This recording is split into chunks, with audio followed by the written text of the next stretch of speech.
ክፍሎች አሉት። ከኛ ጋር ብትኖሪ በጣም ደስ የሚል። አይ እንደሱ እንኳን አይሆንም። እየተመላለስኩም አልቻልኩም። ጭራሽ ደግሞ አብሬህ ኑሬ ጨጓሬ ልትልጠው። እኔ ነኝ አንቺን ጨጓራ የምልጠው? መቼም እዚህ ውስጥ ከኔና ካንተ ውጭ ሌላ ሰው የለም።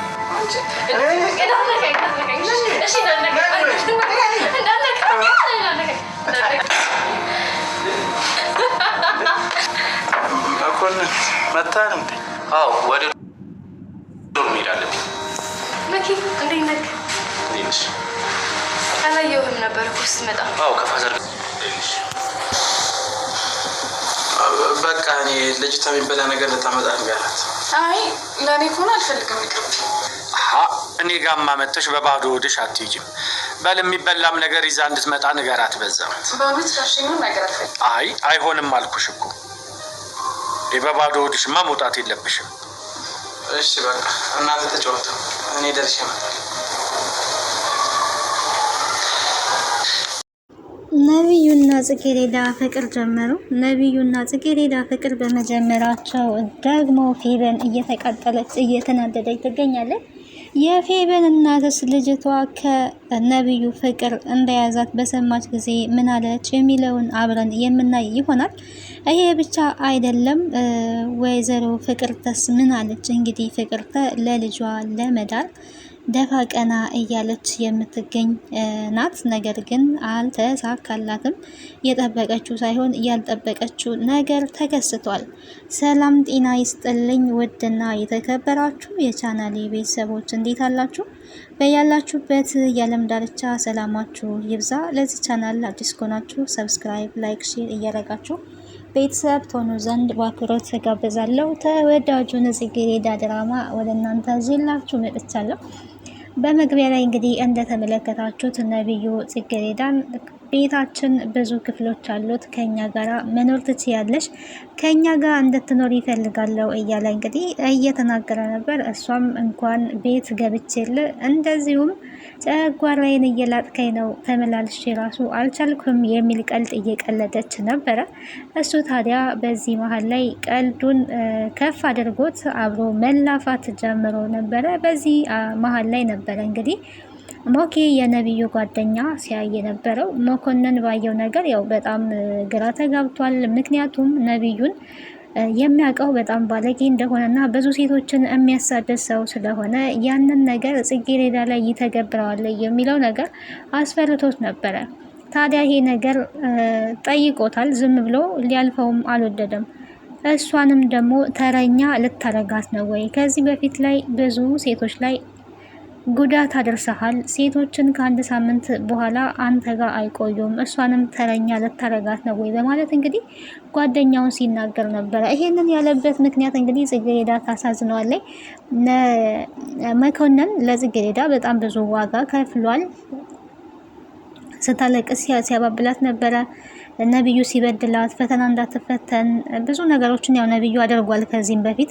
አሁን ላይ ግን የጽጌረዳ መልካምነት ገዝቶት ያ ሁሉ ጸብ ወደ ፍቅር ተቀይሯል ማለት ነው። ይሄንን ስለሚያውቅ መኮንን ልትጫወትባት ነው ወይ እሷንም በማለት በጣም ሲቆጣው ነበረ። ምን እያልክ ነው? ምን ለማለት እየሞከርክ ነው ብሎ ይህም ተመልሶ ሲቆጣ ነበረና እምልህማ ከዚህ በፊት በሴቶች ላይ ስትጫወት እንደነበረ አሁንም ልትጫወትባት ነው ወይ? በእሷ ላይም እሷንም ተረኛ ልታረጋት ነው ወይ? መሲስ ለእሷ ጥሩ አስተሳሰብ ኖሮክ አይደለም፣ ማን እንደሆንክ እኮ በደንብ አውቃለሁ እያለው ነበረ። እኔ በጣም ተቀይር ያለው ለጽጌረዳ የሚሰማኝ ስሜት ለማንም ተሰምቶኝ የማያውቅ ስሜት ነው። በጭራሽ እሷን እንኳን ልጎዳት አልችልም። አይደለም ልጎዳት፣ ገና ሳያት ታሳዝነኛለይ፣ ታሳሳኛለይ። በጣም ከእለት ወደ እለት ለሷ ያለኝ ስሜት እየጨመረ ነው የመጣው። ለማንም ተሰምቶኝ የማያውቅ ስሜት እንግዲህ ተሰምቶኛል፣ ከሷ ፍቅር ይዞኛል ብሎ ለጓደኛው ነግሮታል። ጓደኛው መኮንን ታዲያ ይሄንን ነገር ማመን ነው ያልቻለው።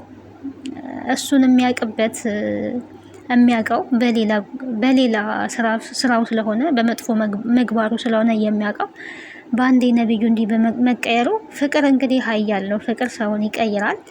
ጽጌረዳ ደግሞ ተወዳጅ እና ተፈቃሪ ሴት ናት። በጣም ስነ ምግባር ያላት ልጅ ናት። ጽጌረዳን እንግዲህ ወይዘሮ ፍቅርተ የዘርፌ አሰሪ ማለት ነው የጽጌረዳ እናት አሰሪ እሷ መዳር አለባት ባለ ሀብት ባል ነው እምንድራት በማለት እንግዲህ ያው መሸጥ በሉት እሷ ሳትፈልግ ለማትወደው ሰው ሳትሰማ እንድትዳር እንግዲህ ከጀርባዋ ተስማምተው ኦልሬዲ ጨርሰዋል።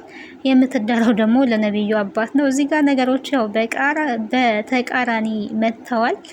ፍቅርተ እሷን ለሽማግሌ ለመዳር ያሰበችው እንግዲህ ልጇን ደግሞ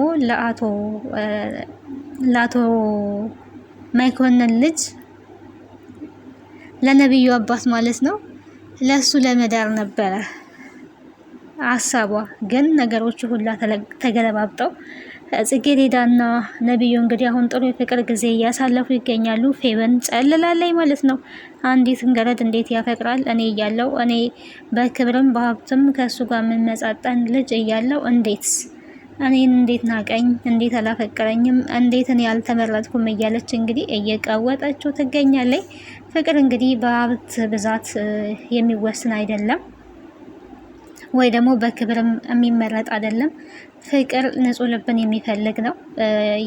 የልብ መልካምነትን የሚያይ እንጂ የሀብት ብዛትን የሚያይ አይደለም።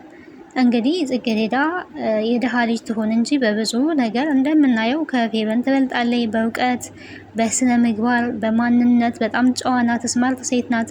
እችኛዋ ደግሞ በተቃራኒ ካለባበሷ እንኳን የሴት ልጅ ስርዓት ያላት ሴት ልጅ አለባበስ የላትም። ወጣ ያለ አለባበስ ነው ያላት። ሰው ቤት ሄዳ እንኳን ተዋርዳ የመጣች ናት። ወንዶች ደግሞ በክብራቸው የሚደራደሩ አይደሉም።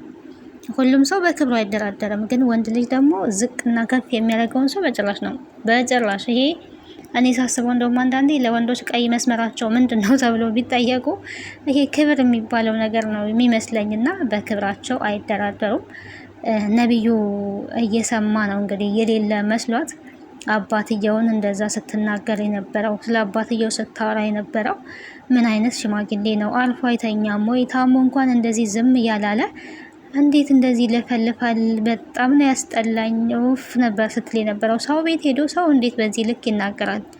ምናልባትም የሽማግሌው ወሬ ደብሯት ሊሆን ይችላል፣ አልተመቻት ሊሆን ይችላል። ግን አይባልም።